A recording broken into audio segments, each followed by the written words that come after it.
The stage is being set for a milestone event this weekend. The Coconut Grove Arts Festival continues with the tradition of providing the South Florida community access to visual, performing, and culinary arts experiences, with the proceeds raised going towards funding year-round arts programs. Thank you for joining us for South Florida Live. Happy Friday. I'm your host, Gabby Allen, and we're taking a deep dive into the world of creativity today as artists and art fans come together to celebrate artistic expression.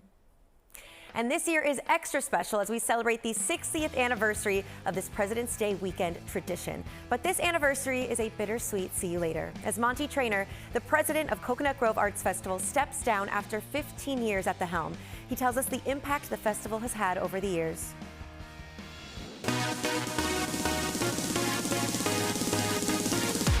It's one of the premier art festivals in America because of our location, our destination, the air of the Grove and how everybody feels about the Grove. And the Grove Art Festival is the biggest part of the Grove. People love to come here to be on the waterfront to stroll.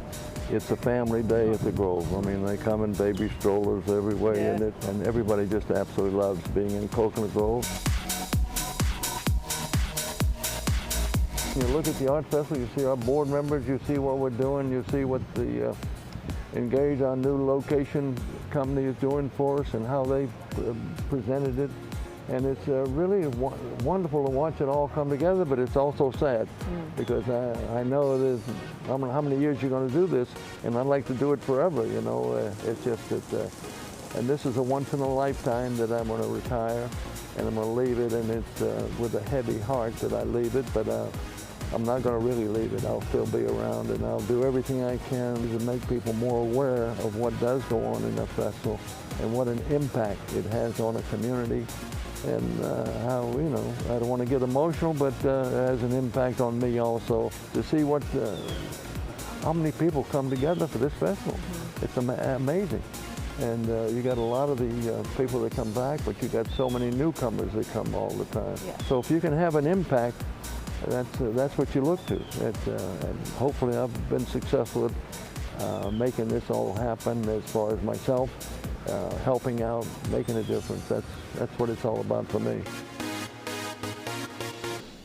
Of course, one of the biggest moments to kick off the festival is, of course, the poster unveiling. And we have the poster artists, Signe and Genna Grashowenko, here to tell us all about it. Thank you guys so much for being here.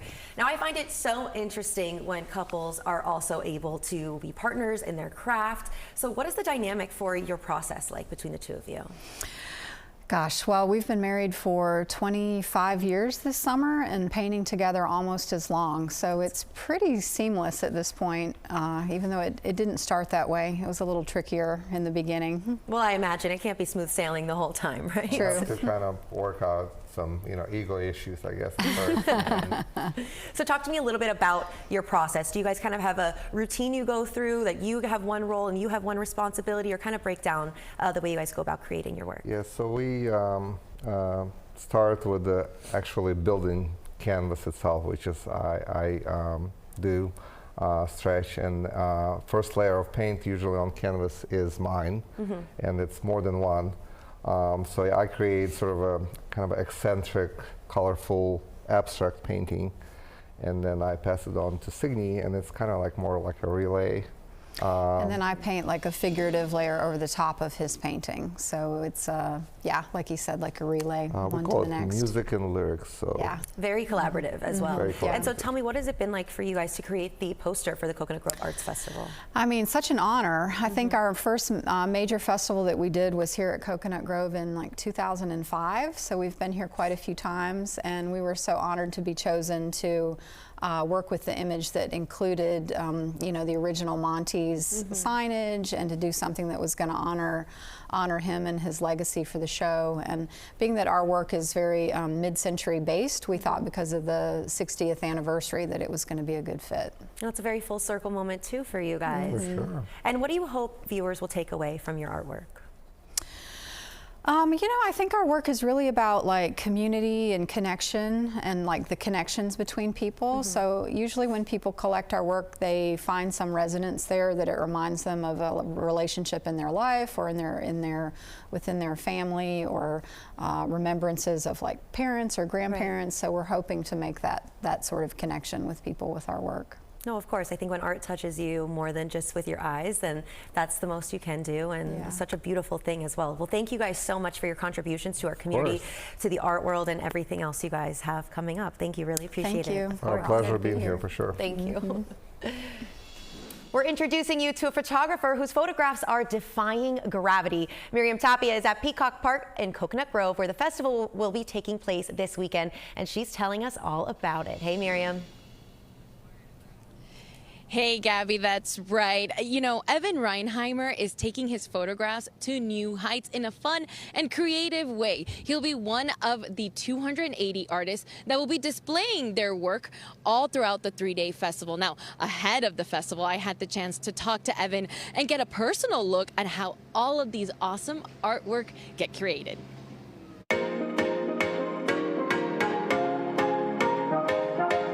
Evan, thank you so much for welcoming us to your home. It's beautiful, it's cozy, I love it, it's such a Florida home. Talk to me a little bit about your artwork, because obviously the Coconut Grove Arts Festival is coming up this weekend and you'll be attending, but I want to know more about you and your work. So all of my work is aerial photography. All of my photographs are taken using a traditional kite to lift my camera up into the sky. How was that concept created? Because looking back at the video, it was really cool. Yeah, thanks. Back when I was in college in art school, I wanted to do aerial photography, and this was in the days before drones, obviously. And as a college kid, I didn't have any money to rent an airplane or a helicopter, but I've loved to fly kites my entire life. So I figured out a way to lift my camera up into the sky using one of my kites, and found I was able to reach a really unique airspace that way.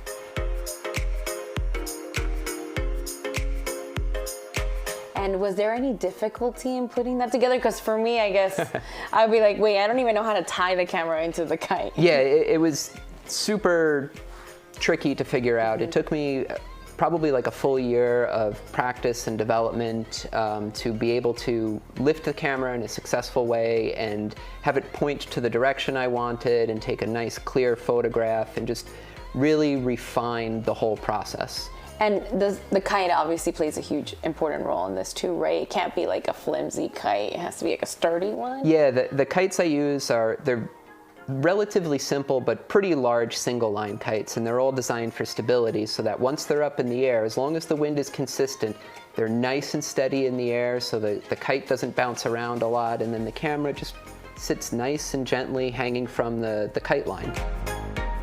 So yeah, this is one of the kites that I use pretty often. It's a 9-foot levitation delta made by Into the Wind kites. It's 9 feet at the base and, like not super high, but it'll fly in a nice good wind range from like 10 miles an hour up through like 18. I can use that little remote to aim the camera to different angles. It's very rare that I crash a camera, but it's definitely happened. It's been more than 10 years now since I've wrecked a camera, but it certainly has happened. There's the science to this, which I think is really cool. Oh, for sure. When I was younger, I was really into meteorology and weather forecasting. And weather forecasting, especially with the wind, is a really important aspect of my work. If you're at Coconut Grove Arts Festival, you gotta check him out. He'll be there. Yep, booth 205 and 206. Come see me.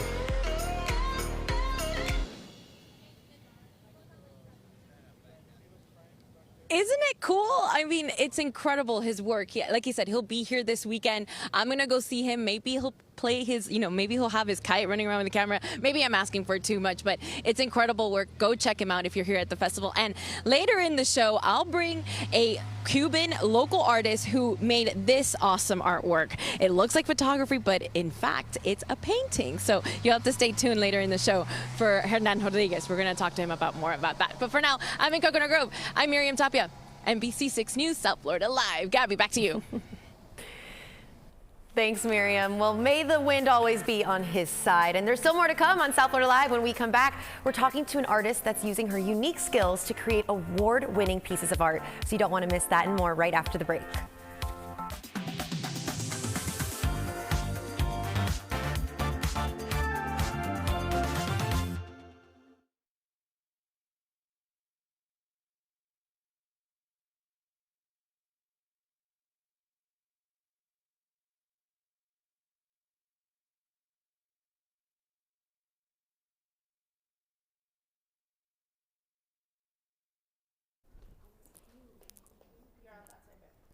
Okay. Count to 20 for me, Kate, for my check. What? Count to 20 for me. Okay. 1, 2, 3, 4, 5, 6, 7, 8, 9, 10, 11, 12, 13, 14, 15, 16, 17, 18. Beautiful. Thank you. Okay. Thank you. Hi, Kate. I'm Gabby. It's so nice to Hi, meet you. nice to meet This you. is stunning. Thank you. Thank you. I don't even want to breathe too close to you. This is so lovely. Thank you. So Thank you. flame working, Yes. different from glass blowing. It's a little different. Okay, Yeah. I wanted to ask.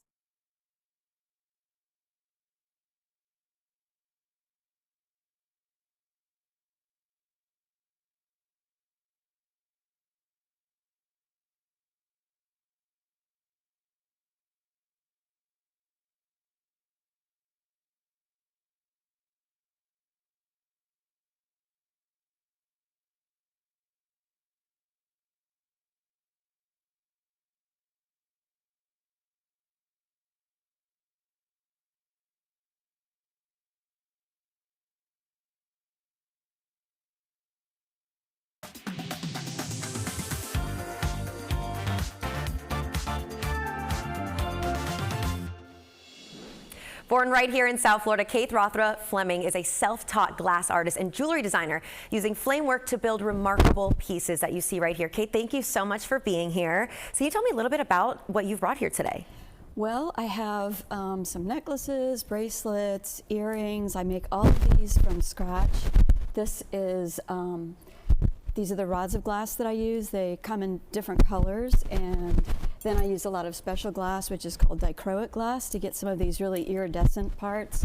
Like in this one, you can see the iridescence of it. Yeah. And so I use a mandrel, and this bead actually got stuck on the mandrel. So, you know, it's part of I it hate now. that when that It has an outfit on now. so it's really cool. I like to bring it to show people so they understand, you know, how the bead is made. And I shape this bead with tools. I use the flame to melt the glass, and I go around and kind of build the textures to the surface of the glass. These are such beautiful, stunning pieces. And I know you were telling me a little bit before, but what is the difference between what you do with flame working and glass blowing? Well, with flame working, you work with like these solid rods of glass. With glass blowing, you're working more with hollow tubes of glass, and you're blowing through those tubes to, you know, make hollow forms. Right. Whereas most of the things that I do are more solid. Like these are actually solid, and basically I build the shape, and then I go around and build the really intricate surface texture, and then finalize it in a high silver glass that has like a metallic texture. So it's really This cool. is beautiful. So where do you draw your inspiration from, and how did you find this was a skill that you wanted to pursue? Well, you know, I've always been fascinated with natural history and nature, and so a lot of these things are. Sometimes I think I'm more of a fiber artist than a glass artist, because, you know, I love these textures, and I like to create sort of shapes that remind me of things from nature. Like, to me, this reminds me a little bit of an animal's paw or something like that. I can you know? see that. And so I don't know, you know, it's just, I've had a lot of fun with it, but I started adding, you know, the fringe on these to give it sort of like a interesting texture. Well, these are so beautiful, and that necklace, it does remind me of the ocean and kind of has that iridescence and reflection you see on a beautiful horizon. Well, Kate, thank you Yeah. so much. Thank you for your work, and thank you for stopping by today. We really appreciate it, and your Thank you. artwork, of course. Thank you so much. Now, when we return, we're taking you back to Peacock Park and talking to a landscape artist who is painting nature with his unique style.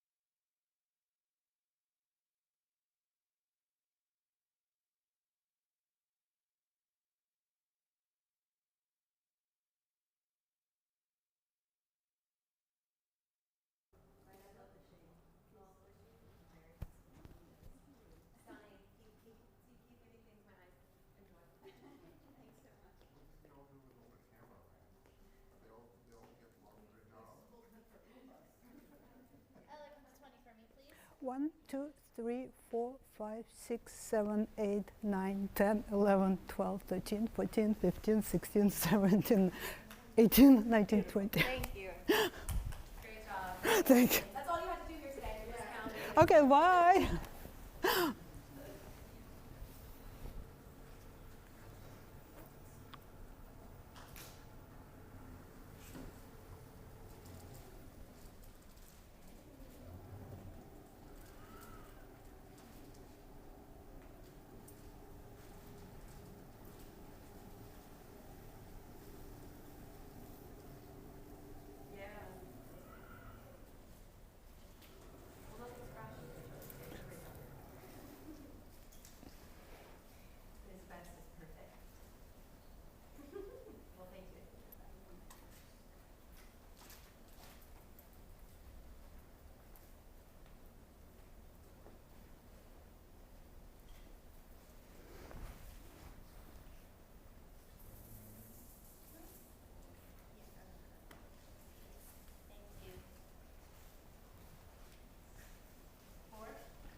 Hey, South Florida, welcome back. Now, we are just one day away from the start of the Coconut Grove Arts Festival, where hundreds of talented artists from around the world will be there to bring one of the nation's biggest outdoor art shows. And Miriam Tapia is live at Peacock Park in the Grove. And Miriam, there are some local artists taking part, and you have one of them with you right now. That's right, Gabby. I have Hernan Rodriguez here, who's from Miami. He's from Cuba. And wow, I'm going to tell you right now, when I walked in here and I saw the piece, I thought it was a photograph, but it's actually a painting. Hernan, tell me a little bit about your work, your influences, and your inspiration behind your work. Well, first of all, thank you for having me here. And my work, most of the time, are landscape. And from Cuba at the beginning, and now I'm here in Miami, and I do South Florida landscape most of the time. So, and the process that I usually do, I go out, take some pictures, and then at studio, I decided what composition to use. And I'm a self-taught landscape painter, so I don't have like a process to do it. I do it the way I think.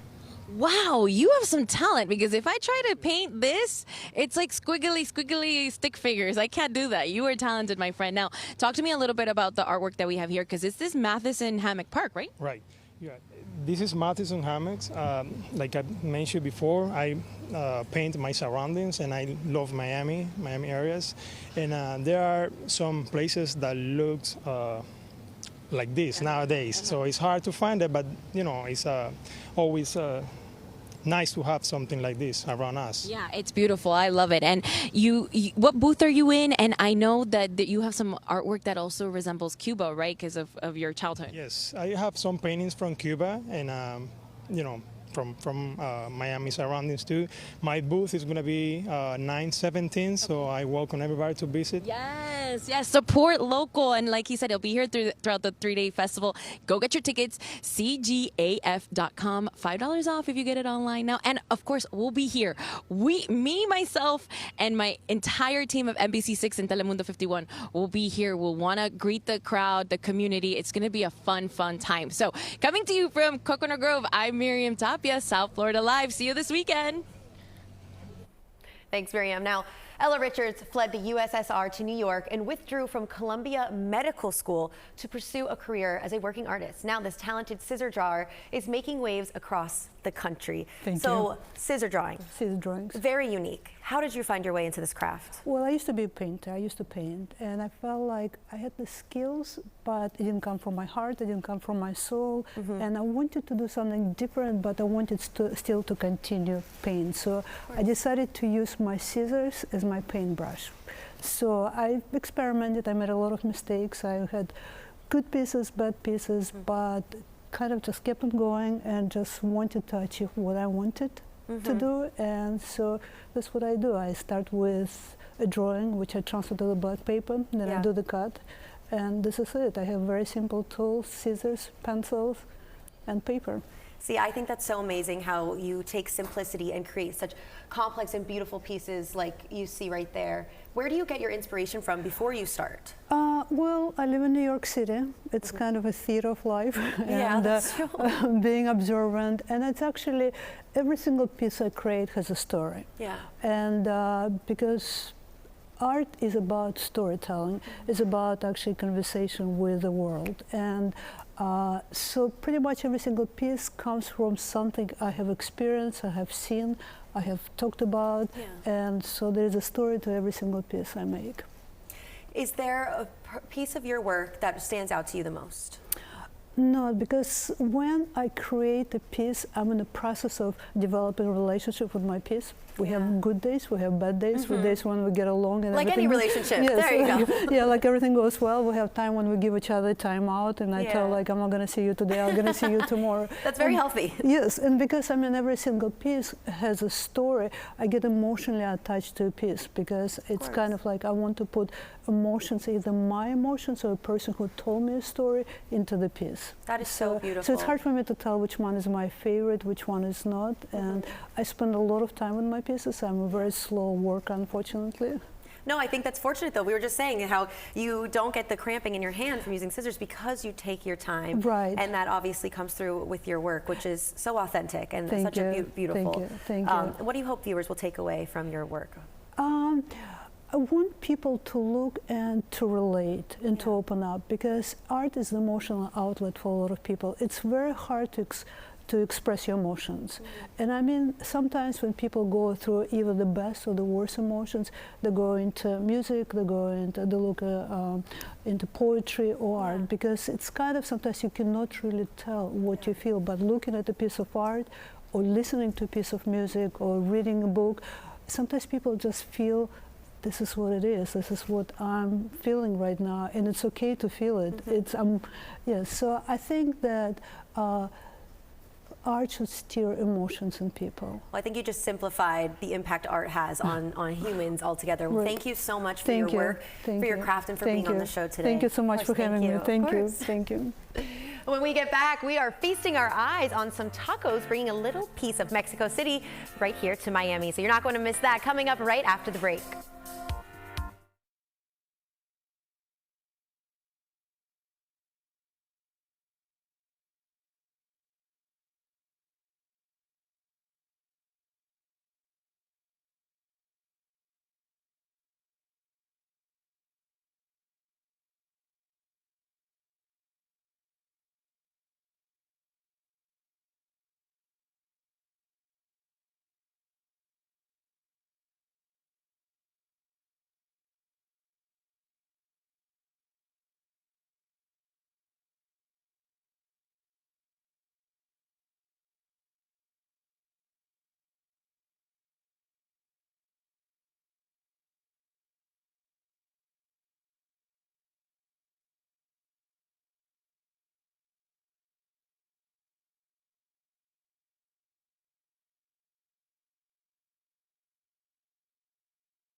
Hey, South Florida, welcome back. Now, if you love Mexican food like me, then you definitely want to check out the Wolf of Taco, serving up tacos wherever and whenever you need them. So Mariana Rodriguez has more.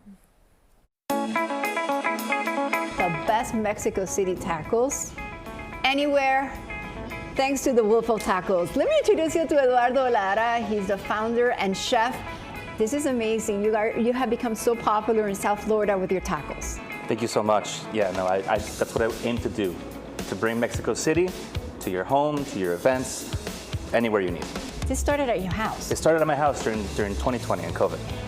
And one day you had like 100 people waiting in line. Yes. All your neighbors was like around the block. It was a crazy night. Cops came and it was a lot. This is the first time in a la carte that I'm not in an actual restaurant. This is crazy. This is fun. I love it. What am I going to be trying today? Well, today we have a little bit of our menu. So we have al pastor, which is my pride and joy, my most famous taco. Should I put some? Definitely some lime. Lime. Okay. Yeah, that's how I like to eat it. Extra lime, extra pineapple. This taco just speaks for itself. Tell me about the other ones. Well, I'll try this one. Then we have over here our costra, which is, we have our rajas poblanas, which is roasted poblano peppers in like a stew. That gets folded into crispy Gouda cheese. And there we have prime sliced ribeye with some charred scallions. And then we have our more classic Mexican tacos, longaniza, suadero. And here, pollo asado for my gringos. For your gringos, I'm gonna try this part. So tell me a little bit about the events that you do. You also go to anywhere, like for private events, or like you said on Tuesdays at this particular place? Yes, so Tuesdays at J. Wakefield. That's our most consistent pop-up, but we've gone everywhere. I've done tacos in the middle of the desert in Nevada. Tell me about your participation in the South Beach Wine and Food Festival. I'm extremely excited to be a part of it. This will be my 4th year. I was lucky to participate my first year of even existing as a pop-up. That was post-COVID. And this year we want to go bigger and better. I want to put 200 pounds of meat on the stick. That's a lot of meat. Yeah, I want to do that. I've always wanted to do that, and I think this is the best time to do that. Which taco are you going to be making? Al pastor. Al pastor. I'm going back to the classic, back to the OG. Congratulations. Thank you so much. Everything's amazing. They're so good. You guys need to try it. For South Florida Live, I'm Mariana Rodriguez with the Wolf of Tacos. I got to get my hands on one of those tacos, but that'll do it for South Florida Live. Be sure to check out the 60th Coconut Grove Arts Festival starting tomorrow, February 17th through Monday the 19th. And our girl Miriam Tapia and talent from across NBC6 will be live from the Grove all weekend long, bringing you the latest from the festival. So if you want to be there, you can get your tickets at cgaf.com. Have a very great weekend.